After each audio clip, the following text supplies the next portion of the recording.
Hello, this is Jack Jackson, and we're going to look today at an introduction to inferential statistics. So, this is going to be the start of a series of videos on what I consider my fourth unit of a basic probability and statistics class. And you'll see 9 basic areas here that you can see here on the table of contents. This video is going to be talking about the first one, 4.1, Introduction to Inferential Statistics. And many of these will be broken down into smaller pieces, but this will consist of a series of videos in this playlist. So again, Introduction to Inferential Statistics. So let's review a little bit about where we've been and where we're going. So remember that statistics is the science of data. It involves collecting, classifying, summarizing, organizing, analyzing, and interpreting numerical information. So probability and statistics allow us to quantify uncertainty in order to assist us in making meaningful predictions and decisions. Making quantifiable data-driven decisions is the goal of probability and statistics. And in particular, it is the goal of inferential statistics. There are 3 main branches of probability and statistics: descriptive statistics, inferential statistics, and probability. In Unit 1, we studied descriptive statistics. So that's in my first playlist here for probability and statistics, or my first statistics playlist. It's the descriptive statistics, as you recall, is used to make sense of data, allowing us to effectively find and communicate important information from the data set in order to reach conclusions and make good decisions. Descriptive statistics organizes and makes sense of data, uses numerical and graphical methods, identifies patterns in data, and it isolates and summarizes key information about that data set. It simplifies the information, focusing on the item or items of interest, and then eliminates undesired information to avoid information overload. And so we looked at many kinds of descriptive statistics, such as different kinds of graphs like histograms and dot plots and many other kinds of graphs. And we looked at various different numerical statistics like mean, median, mode, standard deviation, and so on. In Units 2 and 3, we studied probability. In Playlist 2, or Unit 2, we looked first at discrete probability, and then in Playlist 3, we continued on with that, talking about continuous probability, and at the end, we talked about this idea of the sampling distributions. So in general, probability is used to draw conclusions about the likelihood that an arbitrary sample will have certain characteristics, given that we know information about a known population that it is drawn from. And we do this by assigning a numerical value to this event, measuring the degree of uncertainty. So notice that probability works from a known population or historical data to a sample. So it goes population to sample. We know the population, we've got to say something about the probability of sample. This is going to be the inverse or backwards from inferential statistics, where we're going to start with the sample and try to infer something about the population. So of course, probability assigns a numerical value from 0 to 1 to an uncertain event, identifying the likelihood of that event. And this gives us a numerical measure to a degree of uncertainty. And here we are now in Unit 4. So Unit 4 uses everything that we've done to date to help us do inferential statistics. So this one is saved for the last of the 4 units because it needs information for all of the others to make sense of and develop techniques for doing inferential statistics, but it is the most important part of the course in many ways. So inferential statistics is used to draw conclusions about a population given information about a representative sample, and then use this information in good decision making.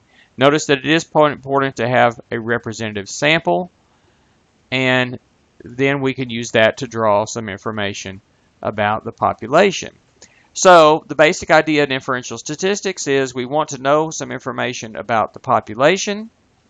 It's often impractical, expensive, or even impossible to measure the entire population. We can't do a full census. So what do we do instead? We take a sample, hopefully a representative sample, from that data set, from that population, and use that sample data to make estimates, predictions, generalizations, and even decisions about the larger population. So we're using sample data to infer population information. So use the sample statistics to infer something about population parameters. So again, this goes from sample to population. So this makes it the inverse type of problem from probability. And the big thing about this is that it allows us to make data-based decisions. It allows us to make decisions based on actual data and not based on some anecdotes or some gut feeling. It allows us to be a little bit more scientific about it. And we can even quantify and put a number on how confident we are that these are good decisions. And the main goal of the course really is this, going toward differential or inferential statistics. So it does use concepts and skills from descriptive statistics and probability to develop these inferential statistics techniques that we'll be going over in the next several videos. And in particular, the ideas from sampling distributions are a very big key component.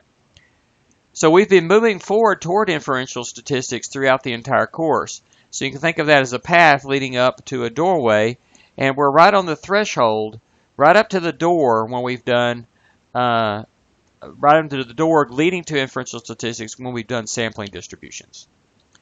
So inferential statistics, again, is the main goal of the course. And there's really two main parts of inferential statistics, at least that we're going to be working on. And they're parameter estimation, which includes both point estimation and especially confidence interval estimates, and then hypothesis testing. So the main two things are confidence intervals and hypothesis tests. We will examine these concepts in detail first by considering means from a population distributed normally with a known standard deviation, and then we will extend these ideas to several other related situations. So once again, the main two parts of inferential statistics are confidence intervals and hypothesis testing, and we're going to start by looking at means from a population distributed normally with a known population standard deviation. This is what we would call a z-interval on the confidence interval side and a z-test on the hypothesis testing side. So we will introduce confidence intervals and hypothesis testing via these particular situations. Number one, mainly just because these are the simplest situations for me to explain the meaning of what's going on. And then we will next go from that to extend to other situations. But the basic concepts that we learn with the z-interval and the z-test will transfer and be used in these other situations. For example, a t-interval and t-test are used for the same situation as a z-interval and z-test, except that we don't know the population standard deviation, and yet we have to use the sample standard deviation instead. And so the situations we're going to look at are means, both t and z intervals and tests, and then also 1 and 2 sample situations.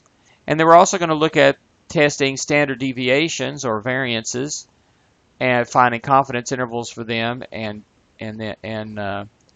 hypothesis testing, both 1 and 2 sample situations. And then we're going to look at testing proportions, both 1 and 2 sample situations.